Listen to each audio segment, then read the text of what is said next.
Welcome to Married to Movies. Industry insiders John Russell and Tracy Kring live and work happily in cinematrimony. They're sharing behind-the-scenes adventures of writing, producing, and appreciating films. Good morning, babe. Good morning, babe. You had kind of a weird look there for a second. Well, I was getting a text message. Don't they know? We're creating art here. There are certain times where we're working on projects and you absolutely have to be texting like the second you wake up to the second you go to sleep. Right. But in general, is there a time that texting should start? Like maybe 9 or 10 a.m.? Yeah, I would say that. You have a lot more leeway with texting than you do with calling. Oh, God. Yeah. Don't call. Just don't call. Don't ever call. Don't ever call me, is what you're saying. If I'm getting called, I know this person's over 60. Or they're a person who's in the car. You have a lot of people who call you, though. And they're not over 60, and they're not in the car. And Yes, but you these are their are- lifeline. So it's Sunday. We're recording the show on Sunday. We usually record the show on Sundays, even though we made a promise not to record it on Sunday and record it on Saturday. But so many things might just happen happens. on Saturday It just happens. that we record on Sunday because we're like, well, we really should give ourselves Saturday to talk about what happened on Saturday. Well, on Sunday. yesterday, we'll talk about that because it was a big, crazy day. But Last Sunday, this time, we Yes. had not seen episode 2 of The Last of Us. The Last of Us. Okay, we are not gamers. No. Ever. There was one video game that I really enjoyed in the arcade called Gauntlet. That was it. And I had heard that there's like a big death in Well, The Last of okay, Us. we all knew Joel was going to die. We all knew this. I did not know that. I wasn't sure if it was Joel or Ellie that was going to die. I knew that one of the major characters was going to die this season. As a brand, as a story, as a script you're writing, Mm-hmm. I don't understand why they killed Joel. I don't know if they thought maybe people really liked Ellie. Well, I could give a fuck about Ellie. I understand that, but we have seen Joel as this like motivating, like monster force getting her across the country past, all the cordyceps. And so now we're going to get to see Ellie as that force. Well, we've seen her doing that a couple of times, like when Joel got stabbed by the baseball bat. Right. He was basically out for a couple episodes That's and true. she took care of business. Yeah, I mean, yeah. he was getting older and falling asleep and she was picking up the slack. I mean, she saved his ass enough times. She's fine. She's fine. This fucking bitch. This fucking little daddy's girl that I hate. And I rewatched that episode. Oh, you rewatched it? The one where he kills her dad. Okay. Abby's. Oh yeah. Abby's dad. Yeah. The This doctor. This is a personal thing. The Fireflies, for me, yeah. As a screenwriter, Right. I do not like it when two characters' names are very similar. Okay. Abby and Ellie. Yeah, I hear that. I think that's really dumb writing. It's so funny when you're writing and then you come along and you have to name a character and you're just like, Or you just keep calling them the wrong thing like you do. oh yeah, that's true. We'll just be going along and be like, wait, who is this? Who's Maria? Why are they talking? What? Wait, no, it's supposed to be this other person's name. What happens is Ellie's in there, fully asleep. They're about to work on her. And the dad picks up a scalpel and Yes. says, I'm not going to let you take her. Right. And he shoots him in the head. That's So true. it wasn't like That's true. he was unarmed. That's a fucking lie. That is true. And the fact that he let the other nurses go. He would have let the doctor go too. If he would have just been If like, he would have okay. been like, okay. Yeah, It's all he good. did stand in his way. Right. So that's bullshit. Maybe he could have like told her that as she was beating his and that's leg off with a golf That's club. another one of my problems. Okay. Abby is completely oblivious to why this was happening. Right. I feel she's oblivious. Yeah. Joel didn't say a damn word. He was just like, okay, well, beat me to death. Get it over. Well, He didn't say anything. He felt a lot of guilt Why? about him going in Terminator style And killing honestly, and killing 18 people. Okay. and that was Ellie's fault. What? The fact that he felt the guilt? Yeah. No. Yeah, it was because she wasn't moving on. She was torturing him. I understand She that. was punishing him. He was torturing himself too. No. Okay. She was punishing him. We're not all John Wick and can like turn off our, you know. I get that. But if your partner won't speak to you because of something you did, you're not going to be able to fix that for yourself. Okay? All right. They are constantly reminding you you're a piece of shit. Yeah, I can see that. Ellie put him in that state of mind and added to it because of really, treating him that way. Ellie killed Joel. If not Ellie Abby. had been like, I don't believe you. I feel like it did all of this for nothing. And I'm not happy about it. And if you would just tell me the truth, we could move on.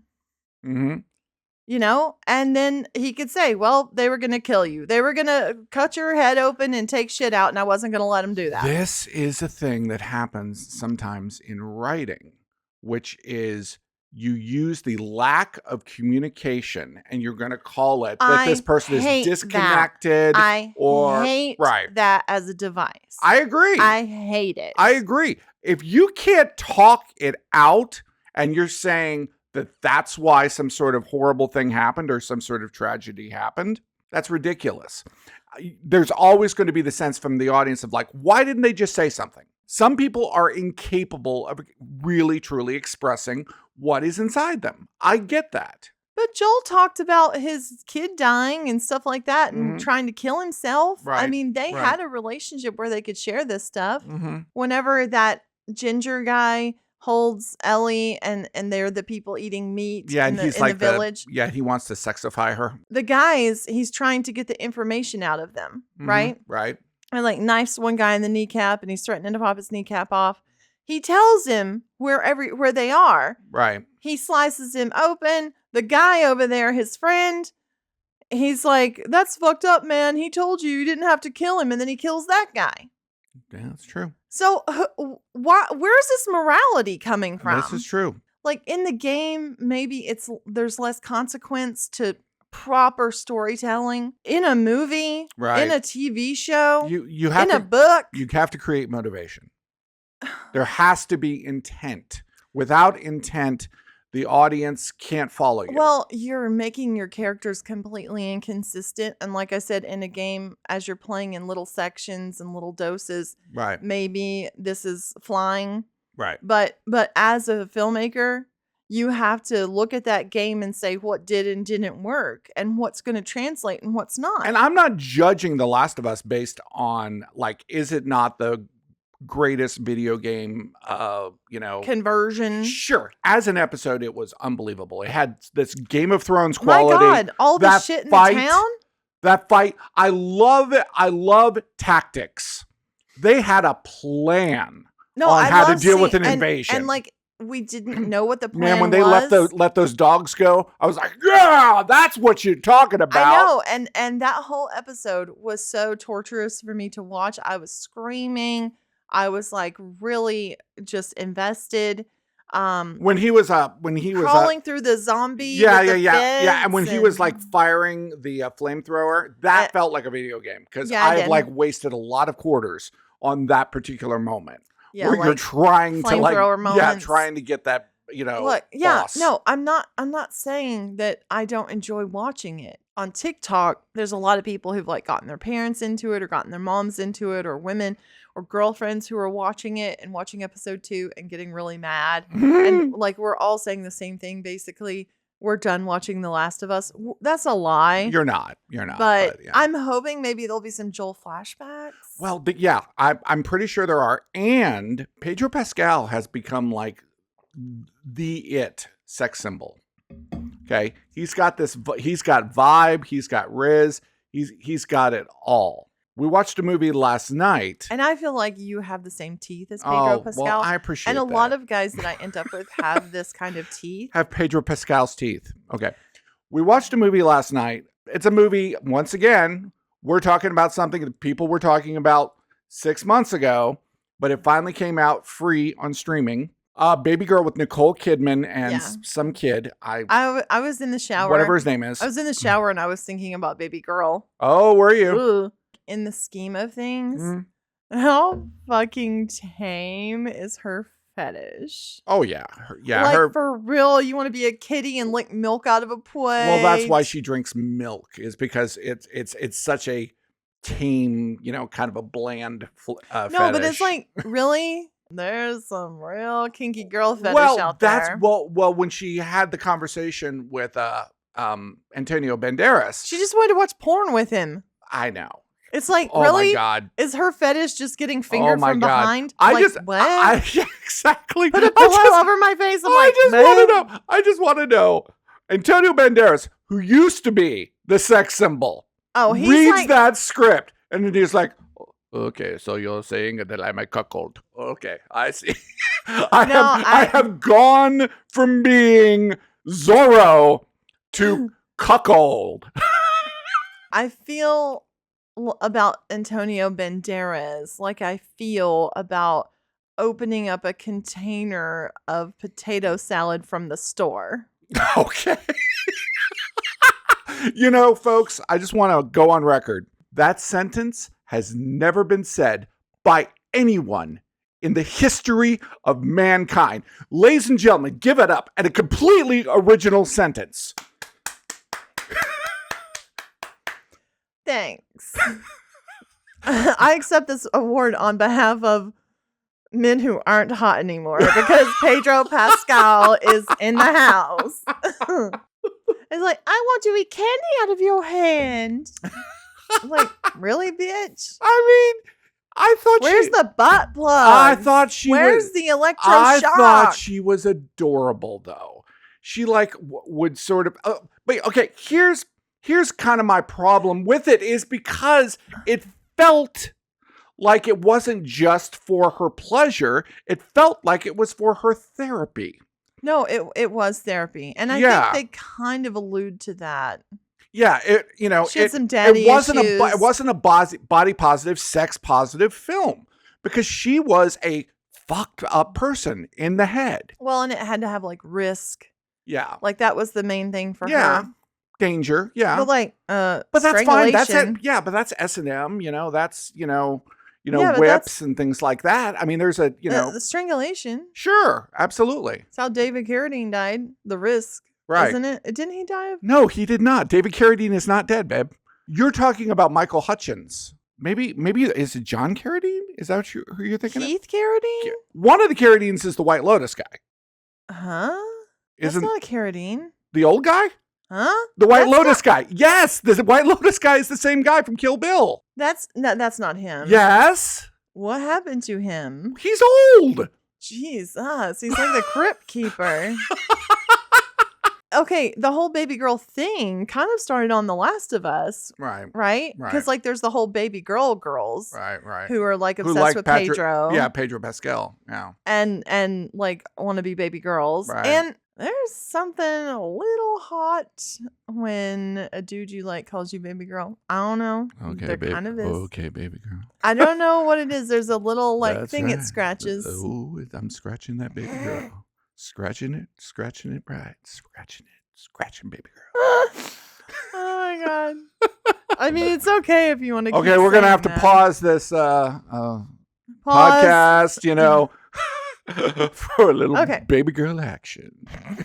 I really liked Nicole Kidman. Oh, in Nicole it. Kidman's incredible. That dude was not hot to me. That was a problem. He was like the guy who makes your sandwich at Subway. He was like thug number 3 in a Guy Ritchie movie. Well, I think you said he was maybe in Iron Claw, and I think he was just the dead brother. He started dead. Well, look, there's a lot of dead brothers in Iron Claw. No, I know, but I think he started out he dead. started dead. He was already dead. He was already never dead. alive. Oh, okay. I think that's him. He was like Kevin Costner in The Big Chill, where we never actually see him. He was dead from the beginning. I think if that's him. This episode is full of misinformation. Just want to put that. out there. You mean our episode we're doing right now? Yeah. Oh God, yes.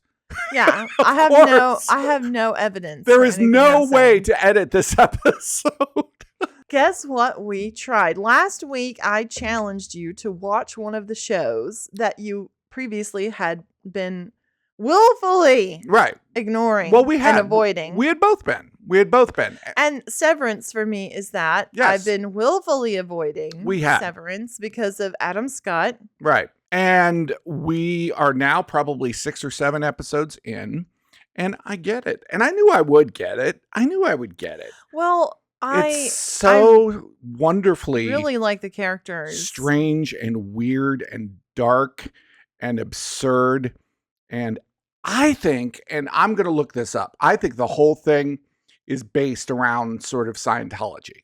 Because there's always sort of like the book, the thing that you read. Yeah, you know, and that you the way that like they take quote, your quotes from, and the, you take the way they right. would quote from Hubbard or you know, but it's Werner. But it's different than like Earhart. Just a straight Bible.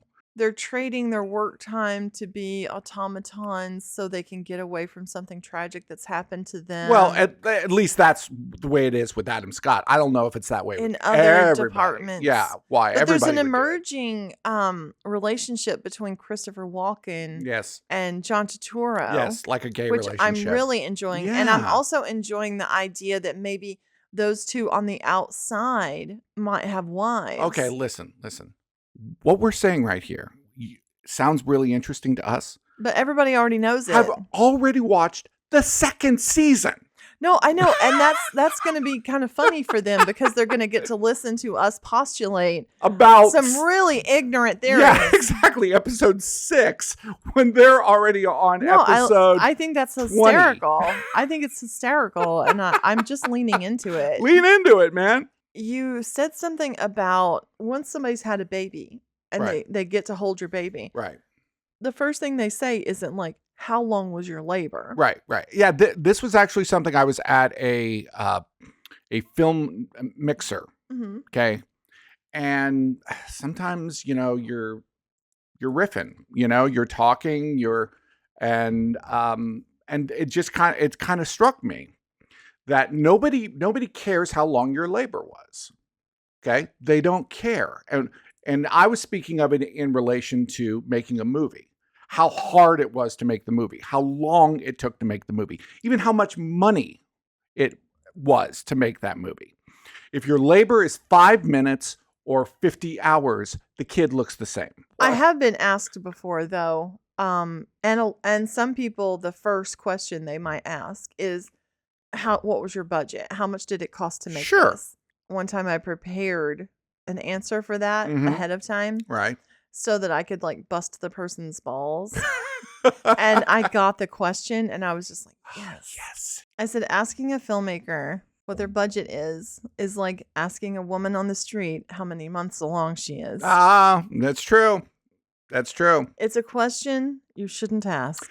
That question from filmmakers is about how did you get the money? The unfortunate thing when people ask me, my response to how did you find your investor is I've found every investor in every project in such an extraordinarily weird, of course, and unrepeatable way. Yes. That I could not offer anything other than to say, go out there and ask people for money. Put yourself out there. Yeah. It doesn't matter how. Right. Just be circulating. And when you meet someone, just ask for the money. Ask for the collaboration. If you want to know how to find investors, this is exactly the same question that you should ask. How do I find leprechauns? At the ends of rainbows. Magic isn't going to happen, in your house. Okay? Magic is going to go and happen out in the world. A great example of that was how did we spend our day yesterday? We have an opportunity to pitch an idea for a script. Yeah. To someone who has access to investment. Right. And we did, and they liked the pitch deck. They liked the pitch deck, but then they were like, give us a script. We made the deck and liked it. So I wanted to write it. We are writing a script on spec. I think we've talked about that. We had set a goal for ourselves to finish it. By the end of the month, we Right. have at least 85 pages. Right. I think I was not as motivated for the first 2 weeks after. You didn't do shit for 2 weeks. Let's be honest. Hang on. I think I was admitting that in a different way. Mm-hmm. Besides, I didn't do shit for 2 weeks. You literally ignored it. Yeah, I think you were at page like 18 and you had 7 days left in the month. Yeah, pretty close. And you were going to have to write 10 pages a day. We sat down to plot. We'll just have these conversations that lead into plot. Yes. And before we started, I said, I just think it's a good idea because you had a bad dream that night and woken up kind of irritable. Oh my God, you make me sound like a 10-year-old. You are. And I just felt like you needed to clear all of that out so that there was empty space there. Okay. I needed to be burped. And I said, like, can we just take a minute here and we both clear whatever's there for us. Okay. And you were like, oh God, I hate this kind of new agey bullshit. I'm fine. You started clearing, but it was all you. It was all like, you're not helping me. You're not writing anything. You're not this or that. And honestly, I'm fine. I can take the criticism, but that is not what clearing is. What I said that you went, oh, I said, when you asked me for the I said, I feel betrayed. Yeah, I thought, oh, wow, finally we've got some honesty. And you felt I was not part of it and I was not pulling my weight. Yeah, and you felt betrayed by that. Right. That all the pressure was on you. And when you started expressing yourself in the I from yourself and not blaming anything or anyone, you came to me, even though you hate it and you roll your eyes at it so much. You came to me later and said, I don't know what that was or why, but it did work. I feel better, but I don't want to give it any credit for it.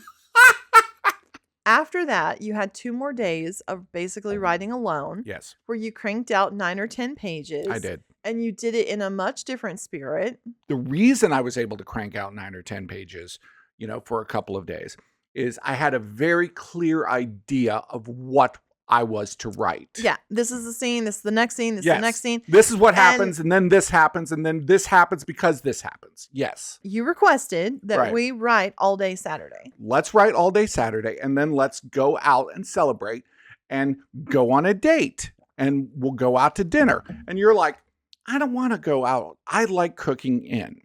I like my food. It's better than out. We wake up on Saturday, normal routine. We get to work. We plot. We go into separate areas. Right. We write. We come back. We read it. We edit it. We plot. We go away. We come write. Back. Read. Edit. It's 2:00. What? It's like 1:30 in the afternoon. We worked for 4.5 hours. 4.5 hours. And we had already banged out 15, 18 pages. We broke for lunch. You got groceries. I went and got groceries. I bought a steak. Mm-hmm. Tracy is incredible at making steaks. I make a good steak. She makes a fantastic steak. Better than any steak you're going to have. Yeah, it's true. Anywhere. Yeah. This cut of steak, this particular steak that we bought at Walmart. Tasted amazing.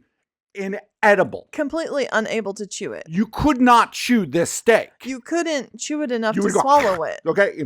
I chewed and you would spit it out. You could not swallow the steak. Today, my gums are hurting. They are. Yeah, me too. Because I chewed so much. I'm pretty sure Mr. G's gums are hurting too. Because we gave him all of the food. We spat onto the ground. we chewed all the flavor up. We chewed all the flavor out and then gave spat it to the rest of it out onto the ground. And he was tickled. He got a whole pound of steak. It was delicious. It was delicious. But it was inedible. Yeah, completely inedible. We went back to writing. By the end of the day, we had written 28 pages. Yeah, we're already at 70. Yeah, we're there. Yeah, right now we're just wrapping tying it all up. All the, all the craziness. All of the final act things are happening. Yeah. I think something we need to build into our routine, and this is woo-woo for you. Okay. But also taking a minute to sit with the accomplishment. That's not woo-woo. And I'm going to say acknowledge each other. Absolutely. Because like I was sitting there and I was feeling really down on myself. Really? Yes. Oh. I was like, I did not like the one thing that I determined was the most important thing to do Yeah, I today. remember you told me I this. did not do. It's okay, baby girl. Okay. I did not make money today. I did not make connections today to make money for the household today. Right. I did not, and I was just like, you didn't do this. You didn't do this. You didn't do this. And I just had to be like, okay, but You did all these other things. no, like I finished a pitch deck Yeah. and put together a whole film package. And Mhm. I had like this amazing team meeting and building. I was really there for a friend in a significant way. Right. I did all these things. I had conversations. I inspired people. Like I did all these things that day. And I was like, how shitty that I'm sitting here beating myself up over the thing that was the least important to do today, actually. This notion of what we should be doing or what should happen. If I do this, this, and this should happen. Or I should be at this place in my career. Or I should be making more money than I am. Mhm. And I feel like the word should almost should be eliminated from the English language. It is a useless word because all it does is create an expectation of failure. Instead of looking at it from a place of possibility. Like, I could do this today. I could do that today. I Right. could pursue this. The I could word write is that. could, I could. not should. Like you could, I use this as an example. If you bury a seed into the earth Mm-hmm. and you say, this should bring forth a flower. Well, anybody who's ever gardened knows that's not true. Yeah, because shit comes along and eats that damn seed. All the time. All the time. And Jesus talks about that. Right. You throw seed. You throw it out and there. it's just like, and you forget it. Scattershot. You forget it. You just throw the seed, because man. it's a freaking miracle Because if anything it happens. is a complete miracle if it actually happens. It could. It could. It could happen. I love watching the series Top Chef because Top Chef to me is such a perfect example. Every episode, you're seeing all of these different people, the way that they work, how what they did worked, and how what they did not work. Yeah, and like how when everything messes up, how they pivot, how, and if you don't pivot well, how those agile you are. fuckers go home. And so much of filmmaking is recovering well. Oh my God, it's so You're much in recovery. constant recovery, physically and mentally. Like this morning, you sat down at breakfast and you said, I'm spent. Yesterday, like that was a creative marathon. Yeah. I mean, because if we weren't actively writing, we were talking and actually started recording our conversations because sometimes we'll just blow off some amazing line, but and we love it in the Right. moment and it's Right. really inspiring, but then we completely move on and forget about it. True. But I started recording our conversations straight into Notepad. I took what we said and I threw it into ChatGPT and I asked it to itemize Is that things. what that was? I asked it to itemize shit. Okay, that's cool. So it gave me like all the good lines that we Okay, said and okay. it gave me the plot points we had come up with. And I was like, don't change it. Mhm. Don't add to it. Just give me from this text. Basically boil it down. You want Cliff's Notes. Yeah, more like Cliff's Notes with no opinion. Because like you got to be careful with ChatGPT. It'll goof around with stuff. So we were talking about after we had finished our inedible steak, which I don't know if one actually finishes an inedible steak. Well, it felt like some kind of eating disorder.